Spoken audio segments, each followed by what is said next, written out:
Ma définition d'une relation toxique, c'est le moment où tu sens un réel déséquilibre avec la personne en question. Que ce soit en amitié, que ce soit dans le travail, que ce soit en amour, que ce soit même dans la famille. À partir du moment où tu sens que tu réponds beaucoup plus aux besoins de l'autre, à partir du moment où tu sens que toi t'es un peu mis ou mise de côté, à partir du moment où tu sens qu'en fait on t'oublie un peu alors que toi tu donnes tout ce que t'as, pour moi c'est le début de la toxicité.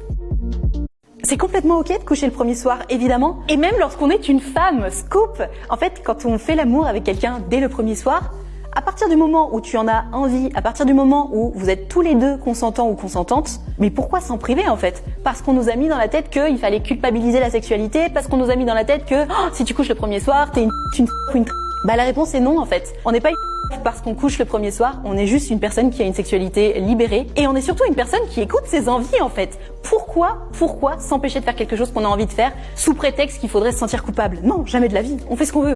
Est-ce qu'on peut choisir de ne plus avoir ses règles? Ça t'est forcément déjà arrivé, avoir tes règles le matin même de ton départ en vacances ou bien le soir d'un premier date. En général, c'est pas la fin du monde, mais à choisir, on aurait préféré s'en passer. Mais est-ce que c'est possible?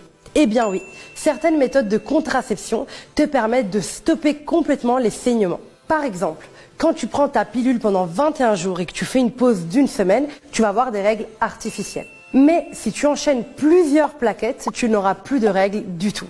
La question que tu peux te poser, c'est est-ce que c'est dangereux? Je vais te rassurer tout de suite, non. Quand tu prends un contraceptif, tu n'as pas besoin d'avoir tes règles pour être en bonne santé. En fait, lorsque la pilule a été inventée, une semaine de pause a été créée pour imiter le cycle menstruel. Mais pas pour des raisons médicales.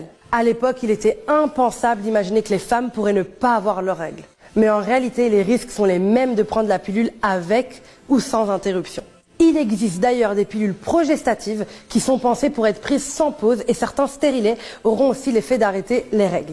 Donc tu as le choix d'avoir tes règles ou non. Et c'est important de le savoir.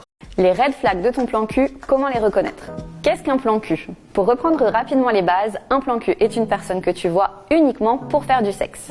Du coup, c'est surtout le soir, genre après une soirée. C'est pas la première personne à qui tu vas écrire pour raconter ta journée ou avec qui tu vas mater une série Netflix. Vos échanges sont rapides et vont droit au but. Caler un date et une heure pour se retrouver. Du sexe sans prise de tête, quoi. Par contre, comme dans toutes les relations, il y a des red flags qu'il ne vaut mieux pas ignorer. Voici les signes qu'on préfère éviter. Quand les bases ne sont pas très claires. Coup d'un soir, plan cul régulier, pour éviter tout malentendu, parlez directement de vos attentes et de vos envies. Quand il ou elle ne veut pas utiliser de protection. Dans le sexe, c'est bien de penser à son plaisir, mais c'est encore mieux de ne pas oublier sa santé. Du coup, si ton plan cul insiste pour ne pas se protéger, on te conseille de le nexter et vite. Quand il ou elle teste tes limites. Le consentement, c'est la base de toute relation. Si pendant tes parties de sexe, tes limites sont souvent testées, c'est le moment de s'en aller. Quand il ou elle commence à être jaloux ou jalouse. On te le disait, dans les plans cul, il n'y a pas de promesses ni de sentiments. Du coup, si tu vois que ton ou ta partenaire commence à te poser trop de questions ou à te reprocher des choses, ce serait peut-être une bonne idée de s'arrêter là.